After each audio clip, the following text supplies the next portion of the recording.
So quick disclaimer, this is not taken from any of the base World of Horror ETO files or data.win or any of the base files. This is all from the PERM plugin. And if you don't know what that is, to explain really quickly, the PERM plugin is, well, a plugin that essentially injects code into World of Horror as it runs. So it is not modifying or changing any files. That being said, if there's anything wrong with this video, like seriously wrong, please let me know. I'll just take the video down most likely. But otherwise, I just wanted to go through ETO files to explain, just so that those who don't know much about programming or don't know about the PERM plugin in general can essentially learn what's going on and what you can do with the PERM plugin in a more indirect definition.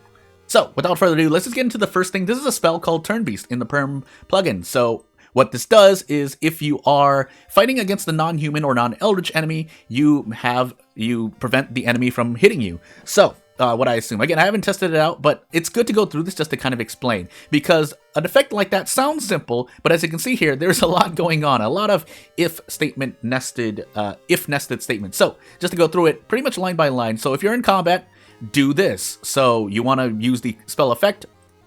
So if you're in combat, you want to first check if the enemy is a human or an eldritch enemy, because if it is, it shouldn't affect them. Now that being said, it's interesting to note that you will still pay the cost of this, as opposed to if you're not in combat, it won't fire at all. But again, I'm not complaining about that. It's just to note, yeah, you're still going to pay the cost because you'll use a spell and it's like, oh, wait, I'm fighting a human or eldritch enemy. Which in this case, so you'll know this line, or highlighting this line of code, or these lines of code. So if you're fighting against Ath, then for those who don't know, Ath makes your cost into Doom if it's Reason, so it would normally cost 2 Reason. So if you are on Ath, your Doom is going to increase by 2 instead. But if you are not on Ath, then yeah, you spend the Reason cost. However, again, nothing will happen because you're using it against a human or eldritch enemy. That being said, it's important to keep these lines of code in mind, because if you are against the non-human or non-eldritch enemy, which is the spell, the target of the spell is intended for, then you get a message that the player gets called the enemy falters, and then you prevent the next attack. This is the primary meat of the effect, but again, because there are so many conditions, you have to code it this way in the PERM plugin. So then you go through the same Ath checks. You'll notice that these lines of code are the exact same of these lines of code above. So if you're an Ath, Doom increases by 2, otherwise Reason decreases by 2. I conflated both lines here. And then you close the message. I think close this is the way you close the spell UI, right? So kind of quality of life for the player. That way the player doesn't have to click out of the window. And then otherwise, so that's the main part of the spell. And then if you're not in combat, you'll just get a message that says the spell cannot be used outside of combat. And you don't have to pay the cost to note. So just to go over what the if statement is. So if you're using the if statement in the PERM plugin, like you're making your own item, spell, so on and so forth, custom old god, soon, I think later on, status effects, ally, so on and so forth, then this is what it looks like. Basically, yes, you say if to declare that you're using the if statement, then you look for the condition, whatever it is. If you're in combat, maybe you're looking for a variable that is a certain number. Maybe you are rolling a die and seeing if the result is something is a certain number. Then you say, okay, if the condition is true, do what is in this true part of the if statement. If it's false, do what is part of the false part of this if statement. Pretty reasonable. Again, just to state here, I think I've said it before, I'll say it here at least.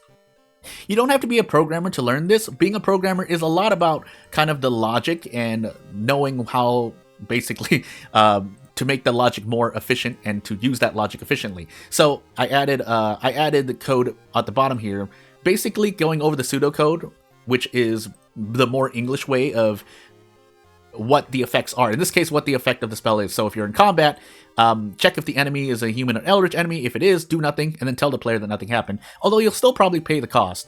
But otherwise, if you're using on the intended targets, use the spell successfully. If it's Ath, do Ath things.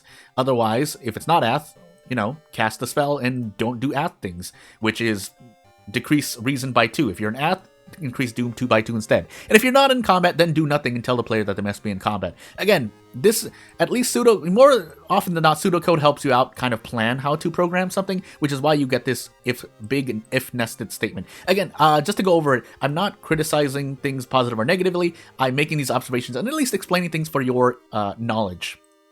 You, the viewer. So, this is supposed to be a short video, by the way, but you know what is short? The next spell. So you'll notice that Time Warp here is another spell in the PERM plugin, and you'll notice that, yeah, it's a lot shorter usually. And now, obviously, I just took, this is directly from the ETO file itself, and if you go compare it to Turn Beast, you'll notice that this if statement is essentially nested. So I closed it here for a second.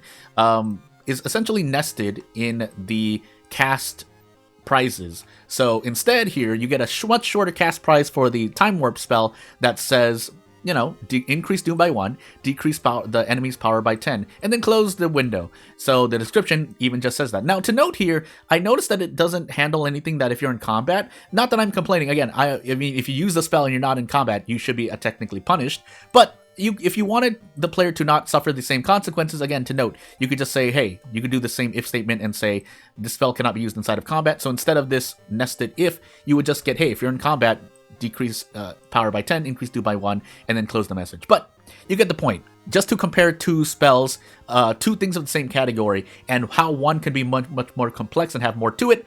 I say complex, more like it has more redundant stuff, but you need it to use for the spell to do what it wants to do successfully. Which brings us to our third Ito file, which is a custom old god called EREN-GEZESU. To introduce the old god really quickly, essentially Eren is a god that rolls a 1d100, a dice with 100 sides, and then does one of 100 effects. So I'm just going to skip all this line of code because essentially what is happening is it's handling every single result. But if we were to simplify things, then this is the simplified result. So if you are investigating, roll a dice between 1 and 100, and then do an effect. So I added this line of code here, but when you really want to look at this line of code here, so we'll start here and say, you know, the investigation prizes. So when you do an investigation, do stuff. I use this very specific word here for a very specific reason. But if you're going to actually the pseudocode of it, so here you just give the player a message that Eren is doing an effect. This does nothing but give you a message in coding terms, but here is kind of where the meat starts. So you set a global number. This is essentially setting a variable, which is a number, D12. So don't misinterpret this. D12 is actually a variable name. You are not rolling a 1D12 for those who may not know about the PERM plugin and how it functions. But you do want to assign, so what you're doing is they're assigning a variable named D12 to a number, which is a random integer range between 1 and 100. Essentially, that's what's happening here. If I recall correctly, it keeps the range between 1, and it says 101 here, but I think it goes up to 100 and not 100 to 1. If I'm wrong, please let me know. But otherwise, I really compressed everything here because after you set a variable name, you are checking this variable against 100 numbers. So you literally say, if the result of D12 is 1, do 1. If the result of D12 is 2, do this effect, so on and so forth, which is why I added this effect, or this line up top, which goes over the last effect here, if I highlight it here, which is if you roll 100, then do this effect, which is if you roll 100, Doom decreases, Doom decreases by 6. So decrease your Doom by 6 and give the player a message that happened. Otherwise, if you didn't have this message log, for those who don't know as much programming, the player won't get any messages. All you'll see is a Doom decrease in game, but you really want to throw a message that says, you know, the effect or that something happened. So yeah, again, this is supposed to be a very quick video going over basically some parts of the PERM plugin to kind of give you some more information, kind of be more informational. But if there's anything you want to ask about, any comments, concerns, or if you might want me to make a video about how to install a PERM plugin, the directions are pretty simple if you go on the, I believe, Nexus Mods site, which is the primary place to get it, or if not the only place. Otherwise, again, I just want to make this kind of have more fun. This is not the video that was supposed to be coming out at the time of this, the day of this recording, by the way. So that will come out later. But future Jordan will probably call this 0.5. So yeah, without further ado, not really much else to say, not taking up much more of your time. Thank you for watching. I'll see you later. Bye.